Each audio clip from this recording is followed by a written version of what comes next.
Okay, welcome back. We're still on deck. It's exam 63, questions 6 through 10 in logical reasoning.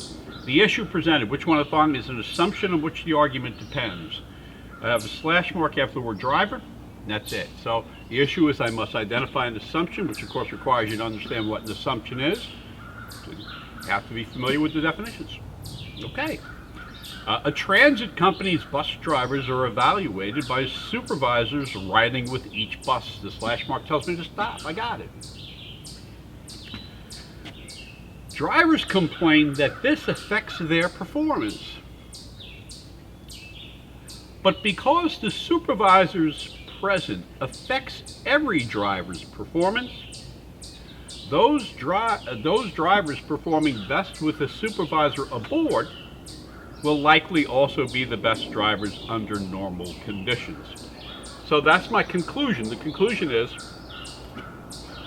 those drivers performing best with the supervisor aboard will likely be the best drivers under normal conditions. That's the conclusion. I want to affirm that conclusion, and I see it. I think I see it. The reasoning following the word because is the supervisor's present affects every driver's performance. But it doesn't say that the supervisor's present affects every driver's performance equally. So for this conclusion to be valid, right, which is that the drivers performing best with the supervisor's aboard will likely be the best drivers under normal circumstances, presupposes that the supervisors, the appearance of the supervisors on the bus affects drivers equally. Okay, now I'm just looking for an answer that gets there. A, there is no effective way of evaluating the bus driver's performance without having supervisors ride with them. Okay, that's not the answer. I'm trying to say, wait a minute, what you've told me is that it is a fact that the supervisor's present affects the driver.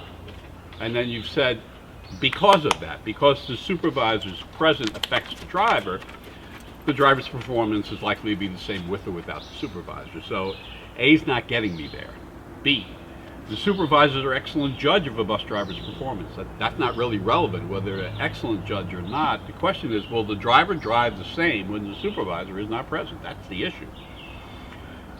C, for most bus drivers, the presence of a supervisor makes their performance slightly worse than it otherwise would be. Well, that's for most. That would mean for some it affects them a different way. So C is not a statement that must be true for the conclusion to be valid. And in fact, if C was true, if that were true, that would mean for some bus drivers, the presence of a supervisor would not make their performance slightly worse, meaning, but could be slightly better, meaning good. So no. D, the bus drivers are each affected in roughly the same way and to the same extent by the presence of the supervisor. That statement must be true for the conclusion, which is, how they perform with the supervisor on the bus is going to predict how they're going to perform without the supervisor on the bus. D is the answer. E says the bus drivers themselves are able to deliver accurate assessment of their driving performance, which is not relevant to this argument, which is what, if any, impact does the supervisor have on the driver's performance? So the answer number 6 is D for Drusus. Question number 7. The issue is, which of the following is most strongly supported by the information above? Okay, now I need to read the law. Okay, so again, all this is IRAC. Issue first. We just had assumption. Now the issue changes, which of the following is most strongly supported by the information above. So it's a conclusion question, but a particular type of conclusion. Okay. Slash mark after technology, slash mark after the word many, and I'm ready. 7. Economic growth accelerates business demand for the development of new technologies.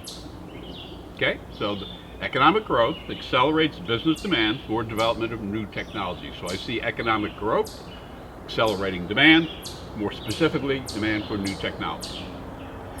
Businesses supplying the new technologies are relatively few, while those wishing to buy them are many. So if you're supplying the new technology, there aren't a lot of companies doing that. But if you want to buy such a company, there are a lot of people. So it sounds like you want to be in the business of supplying those new technologies when there is economic growth. Last sentence. Yet, an acceleration of technological change can cause some suppliers as well as buyers of new technology to fail. And that's the end of the argument. So they're saying, but the even in a period of economic growth, there are suppliers who are going to fail. Okay, well, that's really all. If you say which of the following is most strongly supported by the information above, that's what's most strongly supported by the information above. That, you know what, even in times of economic growth, some suppliers are likely to fail. Again, I'm not trying to get the exact words, but that's taking the premises that were in there and just extending them ever so slightly. A, businesses supplying new technologies are more likely to prosper in times of accelerated technological change than other businesses. And that's, it's an inference you can draw, but it's speculative. We have no information in this argument about other businesses. So there's no way to the issue of which of the following is most strongly supported. A would be the answer, because there's no evidence here to tell me anything about other businesses. B, businesses that supply new technologies may not always benefit from economic growth. Got it. Bada bing, bada boom. That's the answer. Now keep reading here, because they want the answer that's most strongly supported by the information above, but that's going to be hard to beat. C, the development of new technologies may accelerate economic growth in general. It may. But is that really the extension here? What we have here is that economic growth accelerates business demand for the development. So the growth leads to the demand for new technologies, and C is saying the development of the new technologies may accelerate general economic growth in general. The argument presents it sort of the opposite way. So now, D, businesses that adopt new technologies are most likely to prosper in a period of general economic growth. We have, again, you can infer that, but there's nothing here that tells me that the businesses that adopt new technologies are the most likely to prosper. There may be other businesses that are more likely to prosper that don't have the new technologies in a period of general economic growth. And general economic growth means everybody's growing. E, economic growth increases business failures. E is just not a really good answer, so try not to do that again. So the answer to number 7 is B for Brutus. Question number 8. 8, the issue is which one of the following, if true, most helps to resolve the apparent discrepancy in the information above. So apparent discrepancy is a paradox. The word apparent means there is no discrepancy. We just have to explain it. Excuse me. All right. I have a slash mark after region, slash mark after homes, and I'm ready. What do I got here? I've got an energy analyst. The energy analyst says, during this record-breaking heat wave, air conditioner use has overloaded the region's electrical power grid. So I'm going to stop, a little comma there. So the grid has been overloaded due to air conditioner use, resulting in frequent power blackouts throughout the region. Okay, got it. So I have air conditioner use is knocking out the power grid, and that is resulting in frequent power blackouts throughout the region. For this reason, residents have been asked to cut back voluntarily on air conditioner use in their homes. Okay, so if I stop and I process that,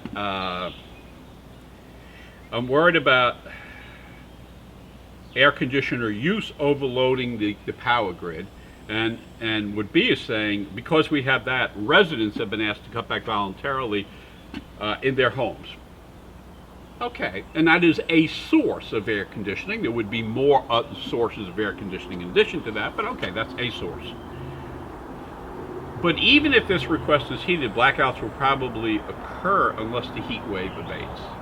So even if folks comply, so you're going to assume that they have complied in their homes, the heat wave is going to continue. I'm sorry, the failures, the blackouts are going to continue.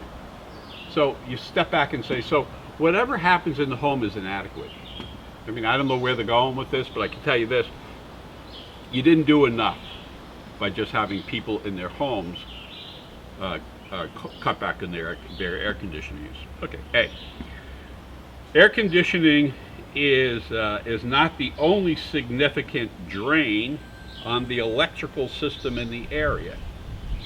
I think A is a wonderful wrong choice. Does that resolve this discrepancy? And the answer is no, because aren't we told that the air conditioner use has overloaded the grid? So what has overloaded the grid? Air conditioner use. And what does A say? It says that air conditioning is not the only significant drain. Well, doesn't that mean air conditioning is a significant drain? There may be other significant drains, but two things. One is air conditioning is a significant drain, that's established by A, and B, we are told that it was the air conditioner use that overloaded the region's electrical power grid. So, I mean, I'd keep it open, but I'm suspicious. B, most air conditioning injuries. Oh, Shelby, this is Shelby. You want to say hi? Shelby, you want to say hi? Say hi. No, you don't have to say hi. Oh, okay, you do want to say hi. Thank you, Shelby. Shelby's going to take the LSAT too. Yeah. Yeah, you're a good girl. There you go. I'm sorry, back to air conditioning use. Most air conditioning in the region is used to cool businesses and factories. Well, yes. If most air conditioning is used for other purposes, then it helps explain why, even though you stop the air conditioning in your home, it's still overloaded. C, most air conditioning systems could be made more energy efficient by implementing simple design modifications. Who cares? That's not the point. The point is, how come, you're saying to yourself, how come we're still having blackouts? You asked me to turn off my air conditioner, I did it, so did my neighbor and my other neighbor. How come that didn't help? And C's not the answer. D, residents of the region are not likely to reduce their air conditioner use voluntarily during particularly hot weather. You were just told in the final sentence, but even if the request is heated. So now you're arguing with the law. So if you take D, you're missing, again, this, you got to read textually. If you take D, you're arguing with the law. The law has told you, even if the request is heated, we're still going to have the blackouts. And E, the heat wave is expected to abate in the near future. So who cares? How's that explaining anything? So the answer to A is B for Brutus. Having said that, I love choice A as a wrong choice. Question number 9. The issue is, which of the following, if true, most weakens the argument? Okay. Long-term, a slash mark after anxiety, slash mark after period, the word period, and then I see the word thus. So again, my conclusion is going to be in that final sentence, and that informs me that what I'm going to read in advance of that, overwhelmingly likely, what I'm going to read is the evidence. Okay, first sentence. Long-term and short-term relaxation training are two common forms of treatment for individuals experiencing problematic levels of anxiety. Slash mark tells you to stop. You're reading the law. Okay, here are 2 different ways I can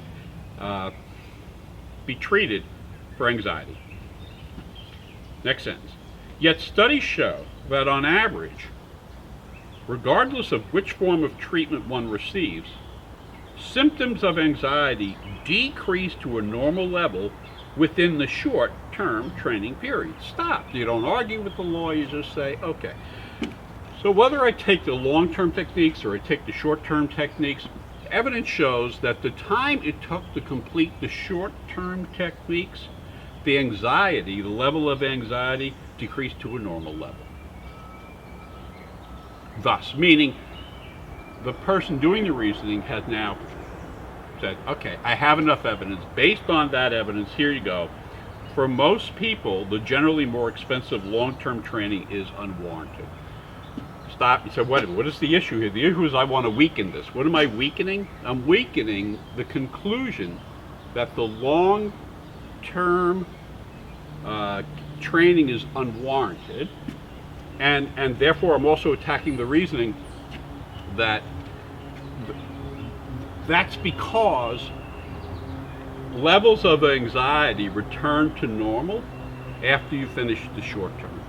So stop and you're saying, okay, here's A, here's my short term, here's B, here's my long term. This is 3 months, this is 6 months, right?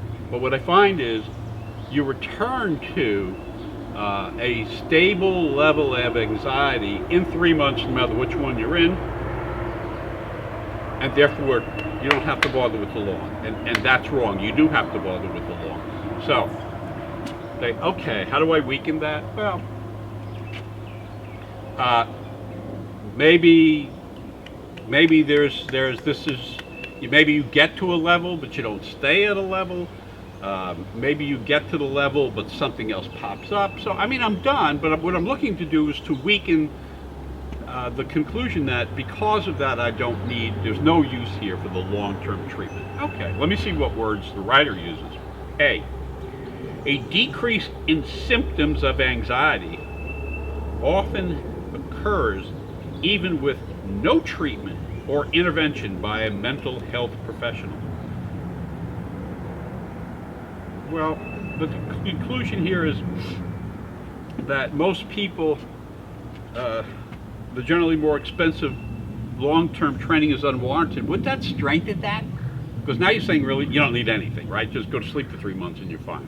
So that's not weakening it. Again, you lose sight of the issue, you're going to get it wrong. B, short-term relaxation training conducted by a more experienced practitioner can be more expensive than long-term training conducted by a less experienced practitioner. And here they create a disanalogous situation.